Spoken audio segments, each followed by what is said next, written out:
Водата в Мизия бавно отстъпва място на калта. Всичко за втория ден на бедствието, на живо от репортерите на Нова.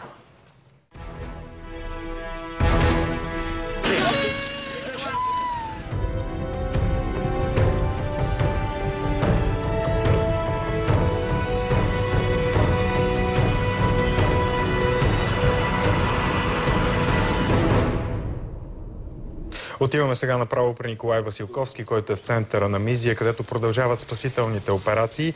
Ники, има ли подобрение в ситуацията в Мизия?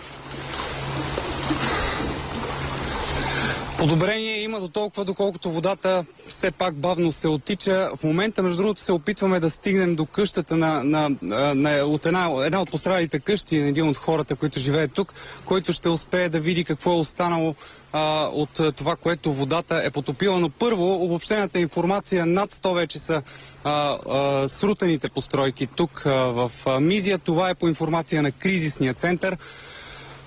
Много повече, разбира се, са тези, които са под вода. От тази вечер също важна информация. Жандармерията се включва в охраната на всички тези къщи, които виждате около мен. Много важно нещо, тъй като хората се притесняват да няма хора, които ще се опитат да откраднат нещо от останалото имущество. И друго нещо важно. От днес спешно Агенцията за социално подпомагане ще направи всичко възможно над 500 души да получат тази еднократна помощ от 325 лева, която може би ще е полезна за някой поне в началото. Виждате какво е около мен.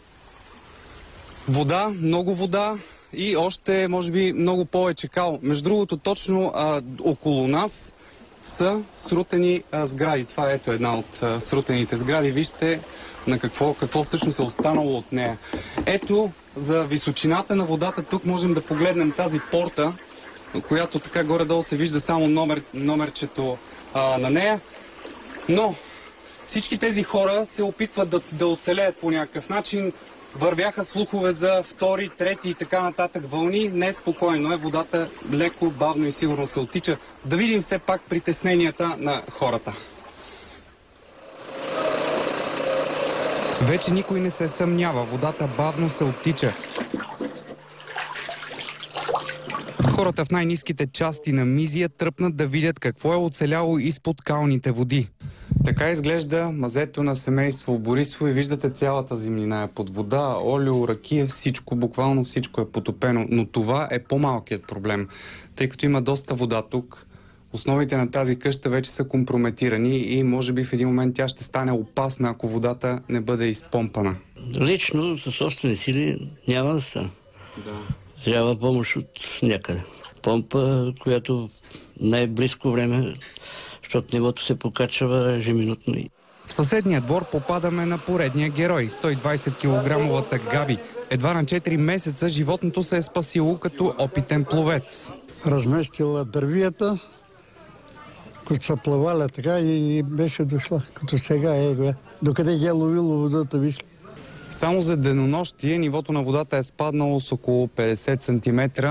Трябва обаче да мине поне още един ден, за да могат тези къщи да изплуват. Едва тогава ще стане ясен и реалният размах на щетите тук.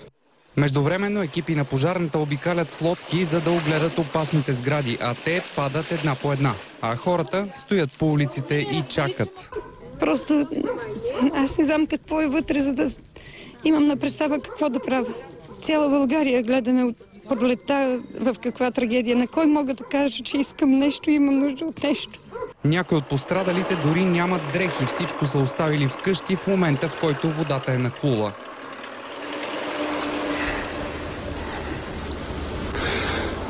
Трябва да отбележим, че в града все още няма течаща вода, няма и ток, т.е. има ток само на местата, които реално са сухи, но до мен вече е бай Иван, с когото все пак успяхме да доплуваме до неговите владения. Да.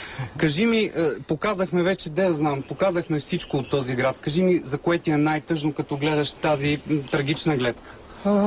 Най-ми е тъжно за старата бащина къща, която вече... За моята ми е тъжно за първия етаж, че всичко е ликвидирано, което съм направил. Отзад, зад къщата, лузя, зеленчукова градина, животни, всичко е под водата. Трябва ли според теб някой да поеме отговорност за това, което се случва тук? Личното ти мнение. Значи, за мен най-голямо удовлетворение ще бъде не чак толкова паричните помощи, които нека и те да дадат, но да се открие виновника за това, който затри град Мизия. Който е виновника да понесе своята отговорност. Такава трагедия от 56-та година насам не е имало. Кажи ми, разбрах, че сега ще останеш дори тук в къщата. Защо? Сега ще остана, защото разбрахме, че групи разни тръгват да мародерстват по къщите, да правят бели, да влизат, да крадат и ще остана да преспа тая нощ в къщата. Да, за да опазиш все пак. Да опаза поне...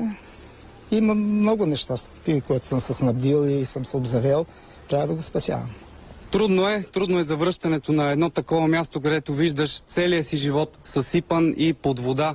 Тук е мястото да отбележа, че прокуратурата вече започва, т.е. е образувала досъдебно производство за първата и установена със сигурност жертва на този потоп. Все още предстои разследване и на наводнението, но според прокуратурата трябва преди това водата да се оттече. И много важна информация от Главна дирекция пожарна безопасност и защита на населението. Отводняването на домовете, за което много хора ни попитаха тези дни, ще започне точно когато цялата тази вода напусне всъщност улиците. Едва тогава може да започне отводняване, така че сградите да не се срутят. Това е обобщената информация от тук. Колеги, оставаме да следим ситуацията. Да? Ники, за да добият представа всъщност зрителите за мащаба на бедствието, през цялото време на твоето пряко включване виждахме и картина от хеликоптер над Мизия. Виждате и в момента кадрите. Всъщност водата е погълнала буквално целия град. Благодаря ти, Николай Василковски, пряко от центъра на потопена Мизия.